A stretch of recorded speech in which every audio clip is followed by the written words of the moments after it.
महाकारुणिक तथागत सिद्धार्थ गौतम बुद्ध, रयतेचे राजे छत्रपती शिवाजी महाराज, राष्ट्रपिता ज्योतिराव फुले, क्रांतिज्योती सावित्रीबाई फुले, राजश्री शाहू महाराज, तुमचे आमचे सर्वांचे उद्धार करते विश्वरत्न डॉक्टर भीमराव रामजी आंबेडकर आणि तत्सम सर्व महान आदर्शांना माझे विनम्र अभिवादन। तसेच आजच्या स्नेह संमेलनाच्या कार्यक्रमाच्या मंचावर उपस्थित सर्व मान्यवर, एकाचं नाव घेण्यापेक्षा एका वाक्यात सर्व मान्यवर आणि उपस्थित सर्व पालकवर्ग, बंधू भगिनींनो, सर्वांना सप्रेम जय भीम। खरं तर या वर्षीची गॅदरिंग म्हणजे स्नेह संमेलन हे फार थाटामाटात करायचं, मोठ्या प्रमाणात करायचं असं आमचं पीटीए कमिटी सोबत झालेल्या मागच्या महिन्याच्या मीटिंग मध्ये ठरलं होतं। आणि गॅदरिंगचा उत्साह म्हटला की मनीषा मॅडमचा उत्साह हा सगळ्यात जास्त असायचा, पण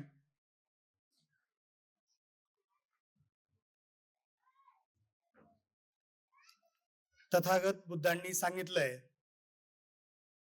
की ज्याची निर्मिती होते त्याचा अंतही होतो। जसा जन्म आहे तसा मृत्यू आहे, अटळ आहे। फक्त जन्माची वेळ आपल्याला माहित असते, पण जाण्याची वेळ आपल्याला माहित नसते, आणि ती माहित नाही म्हणून त्या जीवन जगण्याला सुद्धा काही अर्थ निर्माण होत असतो। खरं तर आज काय बोलावं, कसं बोलावं या बाबतीत मी पूर्णपणे ब्लँक आहे, पण तुमच्याशी संवाद साधायचा आहे। 2010 ते आज 2025 आहे। 15 वर्षामध्ये तुमच्या मनीषा मॅडम आणि मी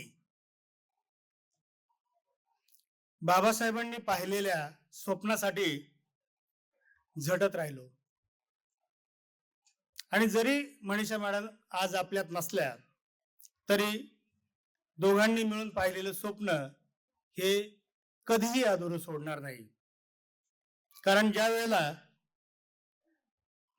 आपण आदर्शांचे विचार घेऊन जीवन जगत असतो, आपला जीवनक्रम पुढे जात असतो, त्यावेळेला आपल्याला त्या आदर्शांच्या जीवनाचाही थोडाफार तरी इतिहास लक्षात ठेवावा लागतो। आपण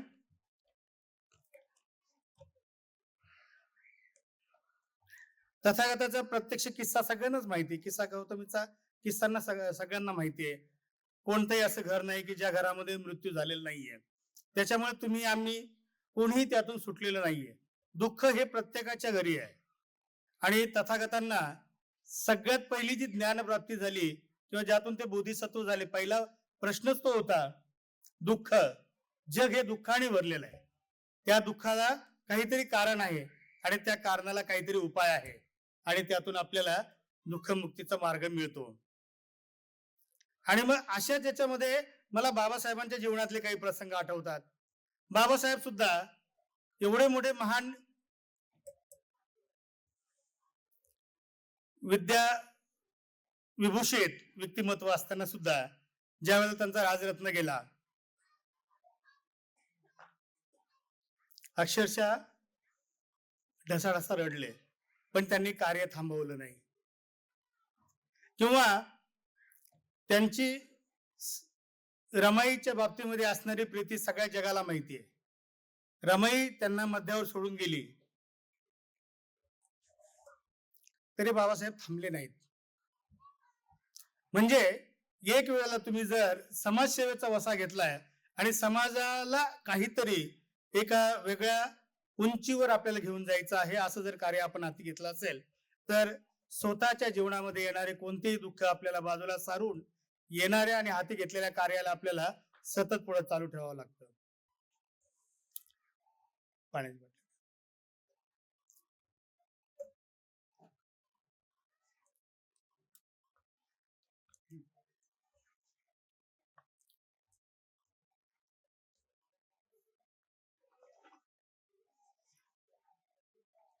आणखी एक प्रसंग मला सांगायला या ठिकाणी उल्लेख करावा वाटतो. गाडगे बाबांच्या बाबतीमध्ये गाडगे बाबा कीर्तन करत होते आणि त्यांचा मुलगा मृत्यू झाल्याची बातमी त्यांना कीर्तन चालू असताना मिळाली. कानात जाऊन बाबांना सांगितलं की अशी अशी घटना झाली, बाबा तुम्हाला अर्जंट जावं लागतं. क्षणभरही विचार न करता, एक सेकंदही न थांबता बाबांनी कीर्तन तसंच चालू ठेवलं आणि त्या क्षणी त्यांचे पुढचं वाक्य होतं, असे गेले किती कोट्यानं कोटी, काय रडू एकट्यासाठी. मग अशा या सगळ्या महान विचारकांच्या विचारावर जर आपण कार्य करत असू, तर जसं अजित सरांनी त्यांच्या प्रास्ताविकेमध्ये बोललं, गीता मॅडमनी पण पुसटचा उल्लेख केला, रुक्मिणी मॅडमही बोलल्या की आणखी पुरता महिनाही झालेला नाही. गेल्या 27 तारखेला दिवसभर मनीषा मॅडम आणि मी सोबत होतो, अजित सर आमच्या सोबत होते. आणि दिवसभर काय तर आम्ही शाळेच्या प्रगतीच्या बाबतीमध्ये विचार करत होतो की 2026-27 मधले ऍडमिशन कसे करायचे. आपल्याला शाळेच्या इमारतीच्या बाबतीमध्ये जो प्रॉब्लेम होतोय, या वर्षी आपण डागडुजी चांगली केली नाही, पुढच्या वर्षी मात्र आपल्याला काही झालं तरी इमारत बांधायचीच, याचा आराखडा, त्याचा विचार, तो कसा करायचा, काय करायचं, पुढच्या वर्षी काय नियोजन करायचं, गॅदरिंग कशी झाली पाहिजे, अशा अनेक. त्याचबरोबर आम्ही नागपूरच्या सहलीचं काम करत होतो.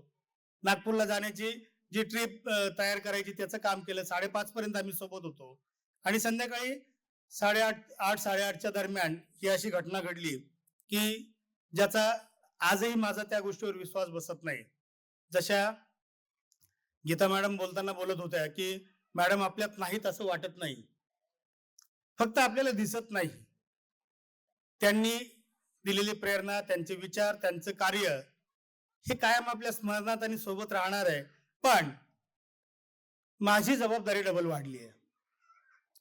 जसं आम्ही दोघांनी जे काम करत होतो ते काम मला एकट्याने करावं लागणार आहे आणि त्यासाठी तुमच्या सगळ्या पालकांची साथ आणि सोबत तेवढीच गरजेची आहे. पीटीए कमिटी सतत गेल्या 10-12 वर्षापासून आपण दरवर्षी पीटीए कमिटी असते, सोबत असते, आपण काम करतो, वेगवेगळे नवीन गोष्टी आपण सुधारणा करतो आणि ते इम्प्लिमेंट करतो. पण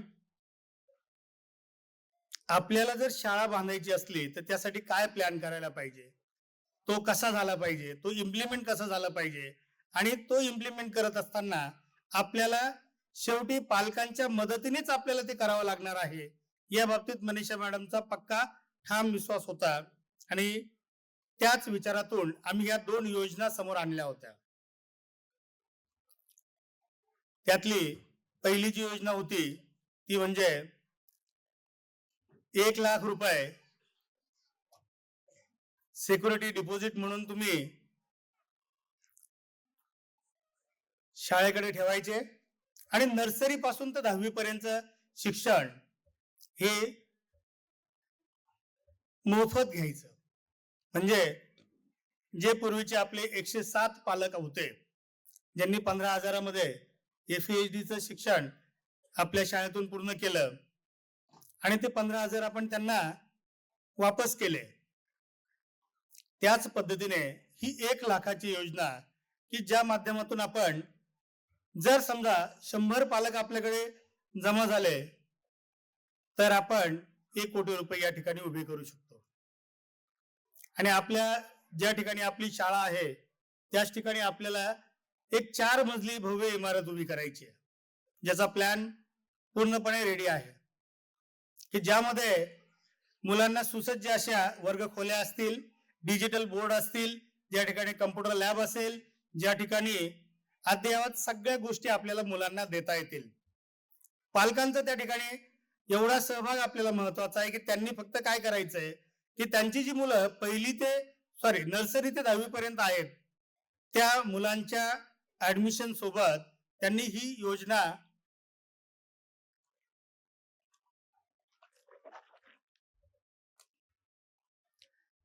घ्यायची आहे, त्या योजनेमध्ये सहभागी व्हायचं आहे. या योजनेच्या ज्या अटी शर्ती आहेत त्या एकदम सोप्या आहेत. कारण या योजनेमध्ये तुम्हाला करायचं काय की 1,00,000 रुपये एकदा शाळेत भरले की 10वी पर्यंत तुम्ही अगदी निश्चिंत होता. 10वी पर्यंत शाळेची कोणतीही फी तुम्हाला भरावी लागणार नाही. फक्त काय असणार आहे तर स्टेशनरी आणि युनिफॉर्म जे तुम्ही वेगळे घेतात, त्याचसोबत गॅदरिंग आणि ट्रिप, या 4 गोष्टी जर सोडल्या तर 10वी पर्यंत एकही रुपया खर्च करायचा नाही. सीबीएसईचं नर्सरी पासूनचं 10वीचं शिक्षण तुमचं अगदी मोफत होणार आणि 10वी पास झाल्याच्या नंतर तुम्हाला हे 1,00,000 रुपये परत मिळणार. ज्या वेळेला तुमची रक्कम परत मिळते आहे याचाच अर्थ तुम्हाला ते 10 वर्षाचं शिक्षण हे पूर्णपणे मोफत मिळणार आहे. आणि विचार करा, आपलीच मुलं त्या शाळेमध्ये शिकतायत, आपणच ती योजना घेणार आहेत, आपणच त्या योजनेमध्ये सहभागी झाल्यामुळे आपण इमारत त्या ठिकाणी उभी करणार आहोत. अशा पद्धतीने जर आपण सगळ्यांनी पुढाकार घेतला तर आपल्या मुलांसाठी मोजून 4 ते 5 महिन्यामध्ये इमारत उभी राहते आणि पुढच्याच वर्षी म्हणजे 26-27 मध्ये आपण या सगळ्या आता जे मी बोललो या सगळ्या सुविधा आपल्या मुलांना आपण देऊ करतो. एका वर्गामध्ये 40 मुलं बसतील एवढी व्यवस्था आपण त्या ठिकाणी देऊ शकतो. सायन्स लॅब पासून तर सगळ्या प्रकारच्या फॅसिलिटीज आपण मुलांना त्या ठिकाणी देऊ शकतो. आणि तुमचे 1,00,000 रुपये हे तुम्हाला परत 10वी पास झाल्यानंतर 11वीला ऍडमिशनला जो खर्च तुम्हाला येणार आहे त्यासाठी 1,00,000 रुपये तुम्हाला काम येणार आहेत.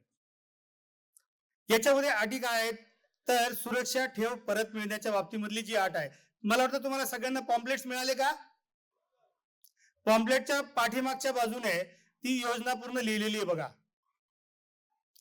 विद्यार्थ्यांच्या 10वीचा निकाल लागल्यानंतर 15 दिवसांनी संपूर्ण 1,00,000 रुपये रक्कम परत मिळेल, जी रक्कम मुलांच्या पुढील शिक्षणासाठी तुम्हाला उपयोगी पडणार आहे.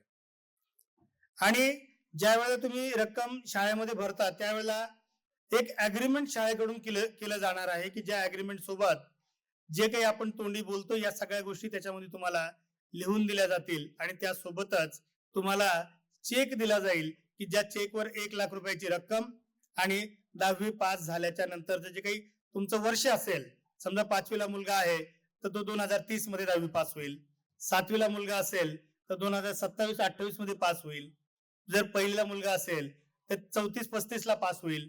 अशा पद्धतीने तुम्हाला तो चेक लिहून दिलेला असेल आणि जे अग्रीमेंट आपण करायचं ते 500 रुपयाच्या स्टॅम्प पेपरवर तुम्हाला नोटराईज करून दिलं जाईल. यासाठी इलिजिबिलिटी काय आहे मुलांची तर फक्त नर्सरी पासून तर 10वी पर्यंत जी मुलं आहेत त्यापैकी कोणत्याही वर्गामध्ये तुम्हाला ही स्कीम घेता येते. मात्र एक अट यात महत्वाची की एका वर्गामध्ये आपण 40चा कोटा आपण करतोय, म्हणजे एका वर्गामध्ये फक्त 10च मुलांना ही स्कीम घेता येणार आहे. म्हणजे फक्त 25% मुलांसाठी ही स्कीम असेल तर उरलेले 75% मुलं हे स्कीम मध्ये जाऊ शकणार नाही. जर समजा एखाद्या 5वीच्या वर्गाचं आपण उदाहरण घेतलं आणि 5वीच्या वर्गामध्ये 10 मुलांची स्कीम मध्ये जर ऍडमिशन झालं तर 11व्या मुलाला त्या ठिकाणी स्कीम मध्ये आपल्याला घेता येणार नाही. यामध्ये आणखी एक प्रश्न असा निर्माण होतो की जर आम्ही मध्ये शाळा सोडून काही कारणाने आम्हाला मध्येच जर शाळा सोडावी लागली, समजा पहिलीला ऍडमिशन घेतलं 4थी-5वी पर्यंत तो आपल्या शाळेत राहिला आणि त्याला जर शाळा सोडून जायचं असलं तर काय असेल तर त्यासाठीची प्रक्रिया अशी असेल की जर तुम्ही पहिलीला ऍडमिशन घेतलं तर तुम्हाला 3री नंतर कधीही शाळा सोडली तरी पैशाचा चेक लगेच तुम्हाला दिला जाईल. फक्त पहिले 3 वर्ष त्याला लॉकिंग पिरियड असेल. समजा पहिलीला तुम्ही ऍडमिशन घेतलं आणि दुसरीला शाळा सोडली तर 3 वर्षानंतरची तारीख टाकून तुम्हाला चेक दिला जाईल. म्हणजे तुमचे पैसे पूर्णपणे सुरक्षित आहे. आणि याचा फायदा काय होणार की आपल्याकडे ज्यावेळेला हा निधी उभा राहील या निधीच्या माध्यमातून आपण आपली इमारत उभी करू, आपल्या मुलांना सोयी सुविधा देता येतील आणि एक चांगल्या दर्जाचं बाबासाहेबांनी आपल्या बुद्धिस्ट शाळांच्या बाबतीमध्ये पाहिलेले जे स्वप्न आहे ते स्वप्न आपल्याला पूर्ण करता येईल. आणि तुमच्या माझ्या जिव्हाळ्याचा जो प्रश्न आहे, मनीषा मॅडमने जे स्वप्न आपण पाहिलं होतं ते स्वप्न पूर्ण करण्यासाठी आपल्याला वाटचाल करता येईल. आणि म्हणून या योजनेला आपण नाव दिलंय मनीषा साळवे मोफत शिक्षण योजना. आता मला एक सांगा, अशा योजनामध्ये जर आपण फक्त 100 पालकांनी मोजून सहभाग घेतला तर येणाऱ्या 2 महिन्यानंतर 1 मार्च पासून आपण शाळेचं बांधकाम चालू करू शकतो आणि पुढच्या 4 महिन्यामध्ये जुलैमध्ये आपण परत एकदा आपली इमारत उभी राहिली की आपण शाळा चालू करू शकतो. फक्त यासाठी पाहिजे ते तुमचं सहकार्य.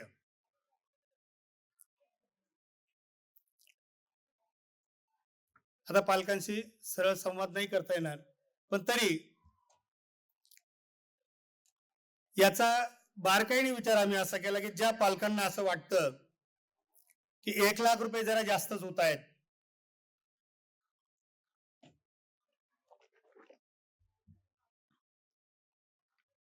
त्यासाठी आणखी दुसरा काही पर्याय आपल्याला करता येणार नाही का?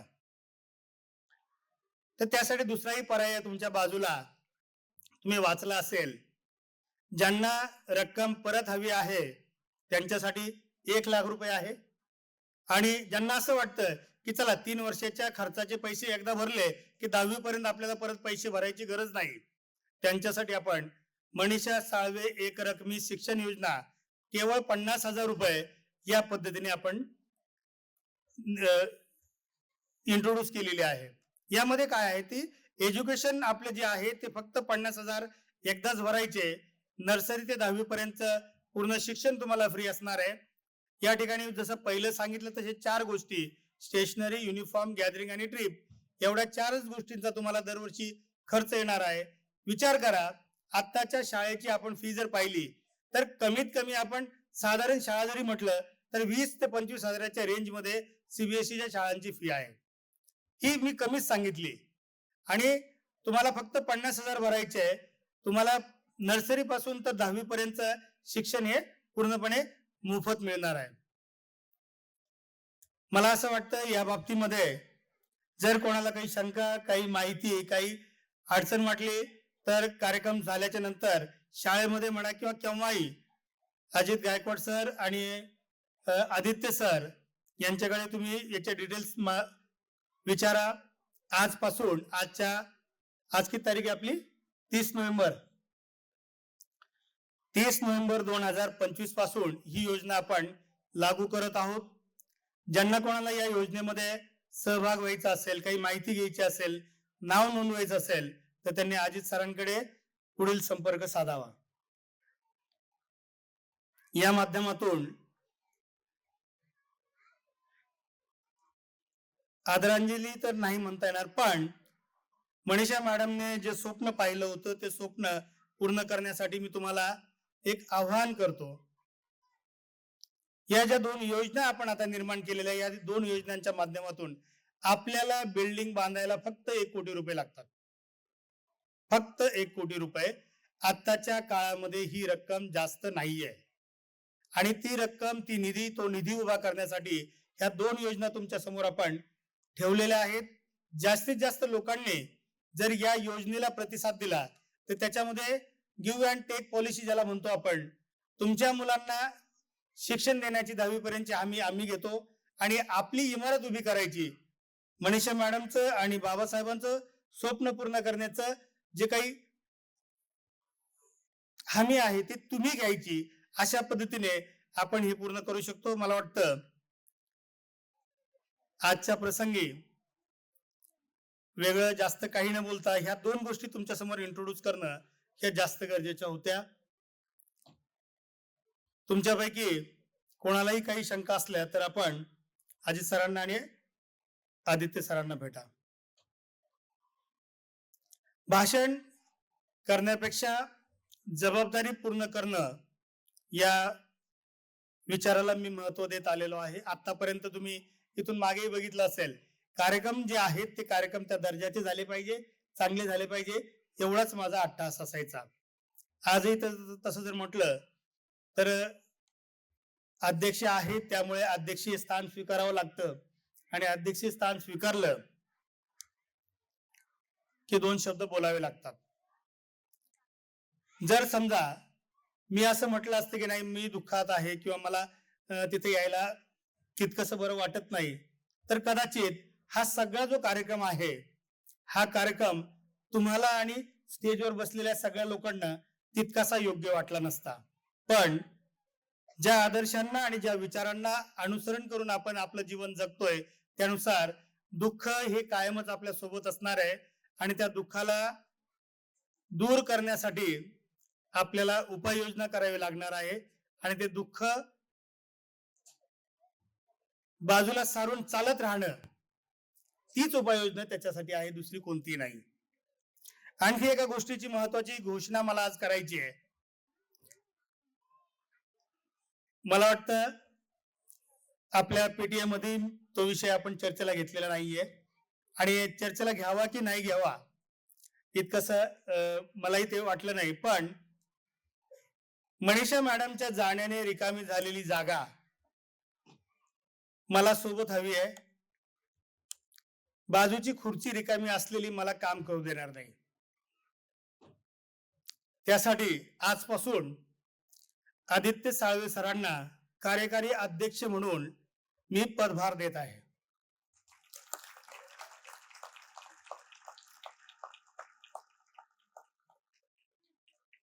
कारण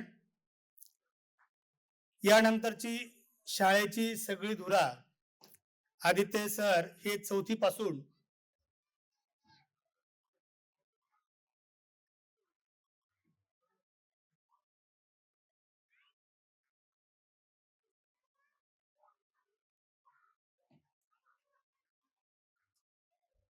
डिक्लेअर करायचं.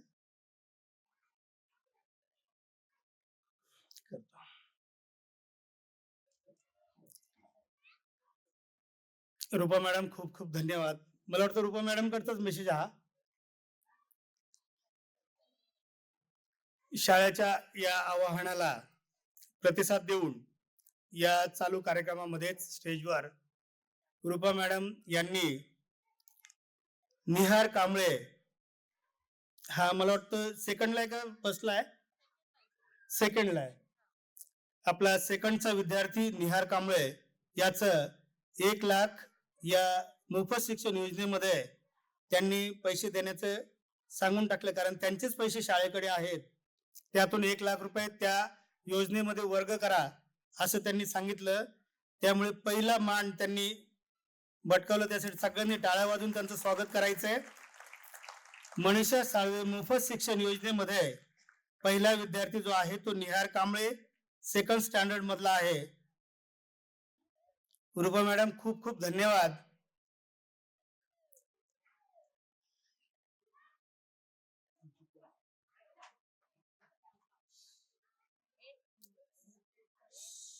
यानंतर गीता मॅडमचे खूप खूप धन्यवाद. टाळ्या वाजून सगळ्यांनी स्वागत करायचंय. 6वीला ना, 7वीला आता ना. राजरत्न गायकवाड हा 7th स्टँडर्ड मध्ये आहे, त्याच्याही या योजनेमध्ये सहभाग झालेला आहे. गीता मॅडमने सांगितलं राजरत्न गायकवाड याला या योजनेमध्ये घ्यायचंय. मनीषा साळवे मोफत शिक्षण योजनेमध्ये दुसरा विद्यार्थी राजरत्न गायकवाड, त्यासाठी परत एकदा टाळ्या वाजवायच्या आहेत. असा जर प्रतिसाद राहिला तर मला खात्री आहे आपण मनीषा मॅडमचं स्वप्न हे 4च महिन्यामध्ये पूर्ण करू. कारण आता आपला नोव्हेंबर चालू आहे, डिसेंबर, जानेवारी आणि फेब्रुवारी मध्ये 28 फेब्रुवारीला आपल्या शाळेचं हे चालू सत्र संपणार आहे. 1 एप्रिल ते 28 फेब्रुवारी हे सत्र असतं. 28 फेब्रुवारीला सत्र संपलं की 1 मार्चला आपण या कामाला सुरुवात करूया. मार्च, एप्रिल, मे आणि जून, आता टेक्नॉलॉजी एवढी जास्त वाढली आहे, 4 महिन्यामध्ये 4 मजली इमारत आपण सहज उभी करू शकतो. आणि ही 4 मजली इमारत आपल्याला त्याच्यात काही किचन किंवा खोल्या बांधायच्या नाहीयेत, फक्त वर्ग खोल्या बांधायच्या आहेत, त्यामुळे त्याला वेळ लागणार नाही. आणि पुढचं जे वर्ष आपलं असणार आहे 26-27 हे मोठ्या इमारतीमध्ये आपण असू याची मला आता खात्री झालेली आहे. परत एकदा धन्यवाद रूपा मॅडम आणि गीता मॅडम. आणि बाकी ज्यांना कोणाला संपर्क करायचा त्यांनी अजित सरांना व्हॉट्सअपवर संपर्क करा किंवा प्रत्यक्ष शाळेत भेटून नाव नोंदणी केली. यासाठी शाळेचा जो अकाउंट नंबर आहे या योजनेसाठीचा तो अकाउंट नंबर नंतर आपल्या ग्रुपवर मी देईल. त्या ग्रुपवर आलेल्या शाळेच्या अकाउंट नंबरवर तुम्ही डायरेक्टली पैसे ट्रान्सफर करू शकता. यासाठी तुम्हाला ऍग्रीमेंट आणि त्याचं सर्टिफिकेट या दोन्ही गोष्टी दिल्या जातील. परत पहिल्या मुद्द्यावर येतो मी की आदित्य साळवे सरांना कार्यकारी अध्यक्ष म्हणून आपण आजच्या दिवशी सर्व अधिकार देत आहोत. आणि यानंतरची शाळेच्या उभारणीची आणि शाळेच्या एकंदरीत प्रगतीची जबाबदारी ही आदित्य साळवे सरांनी उभं राहून सर्वांना तुम्हाला माईक घेऊन आश्वासन द्यावं की मी कार्यकारी अध्यक्ष म्हणून पदभार स्वीकारला आहे आणि पुढील पूर्ण जीवन मी फक्त बुद्धिस्ट इंटरनॅशनल स्कूल याच कामासाठी आणि मुलांच्या आणि शाळेच्या प्रगतीसाठी खर्च करणार आहे असं आश्वासन तुम्हाला द्यावं.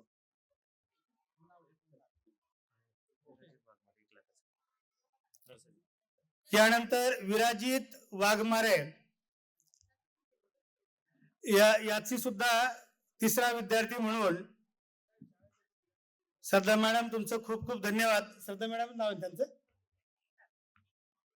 त्याच्या मम्मीचं नाव आजोबा आलेत का? रवींद्र भालेराव सर. सर बोला सर 2 मिनिट. भालेराव सरांचे खूप खूप धन्यवाद. हे तिसरं नाव आलेलं आहे आपल्याकडे विराजित वाघमारे म्हणून. थँक्यू बेटा. हो माहिती ना. हो 1 लाख रुपये ते शाळेच्या अकाउंटवर जमा करणार आहेत. धन्यवाद सर. सर्वप्रथम सगळ्यांना नवबुद्ध जय भीम. आणि चालू माईक चालू जवळ.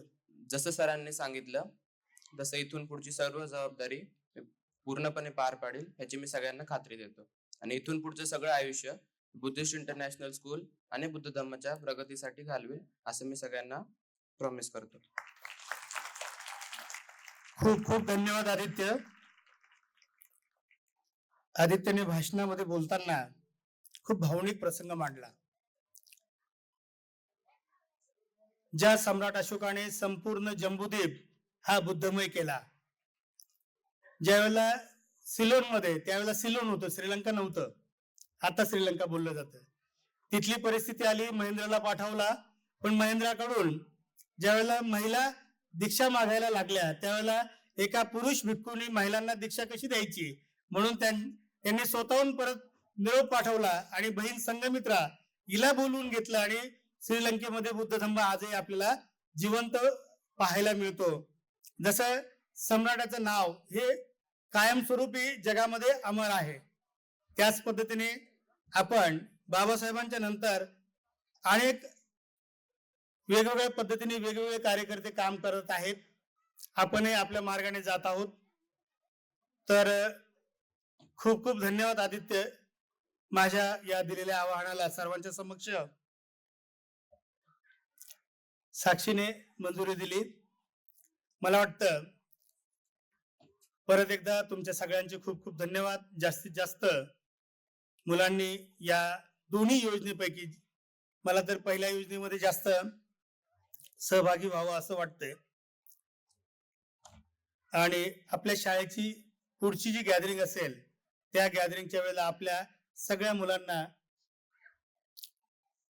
600 ते 800 मुलांची कॅपॅसिटी असलेली गॅदरिंग आपण पुढच्या वर्षी इथे बघू अशी अपेक्षा व्यक्त करतो. आणि परत एकदा सर्वांना खूप खूप धन्यवाद देतो. भालेराव दादा, रूपा मॅडम, गीता मॅडम तुमचे खूप खूप धन्यवाद. आणि इथेच थांबतो. जय भीम.